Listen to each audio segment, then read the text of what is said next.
La fauconnerie, ça n'est pas à la portée de tout le monde. Eric Alquemade, fauconnier professionnel, et son chien Cartouche s'entraînent pratiquement tous les jours. Cartouche est encore un peu jeune et jouette, mais Eric essaye de l'habituer progressivement à ces deux superbes autours Harris, sorte de rapaces voisins de l'épervier. Face au vol gracieux de Gilles et Gilou, peu d'oiseaux osent fréquenter la même aire de vol car on ne badine pas avec les rapaces. On va faire revenir ici un oiseau comme ceci. Voilà, ce sont des oiseaux de bas vol. Viens mon gamin. Voilà. Ceci est assez unique. Il est très rare de faire travailler deux oiseaux en même temps. Le but, c'est d'effaroucher, c'est de faire peur aux pigeons des villes pour éviter les maladies, etc. On est beaucoup demandé aussi pour les problèmes de pies, de corneilles, de mouettes sur les dépôts d'immondices.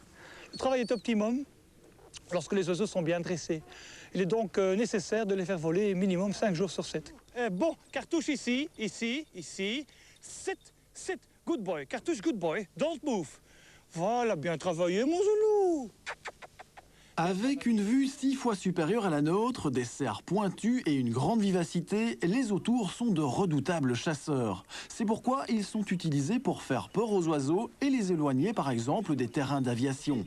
Un de leurs ennemis naturels, c'est le chien. Cartouche, 1 an et demi, est encore un peu taquin. On va maintenant le mettre à l'écart des autours pour que commence le vrai travail avec Gilles et Gilou.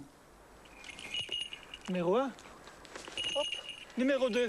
Le gant est l'outil indispensable du fauconnier qui évite ainsi tout contact avec des serres puissantes et acérées. Autre outil, le sifflet. L'ouïe très fine du rapace peut l'entendre à plusieurs centaines de mètres. Fait très rare chez les rapaces, les autours chassent en groupe. Gilles et Gilou, les deux frères, sont à ce titre remarquablement synchronisés.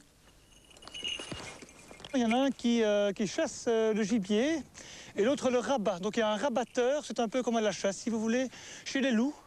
D'ailleurs, les Harris, ce sont les seuls rapaces au monde à chasser en groupe, entre parenthèses, hein. Particulièrement le lapin. Et on peut, un oiseau fait débusquer le gibier, comme un chien le ferait, et l'autre affûte et plonge sur la proie.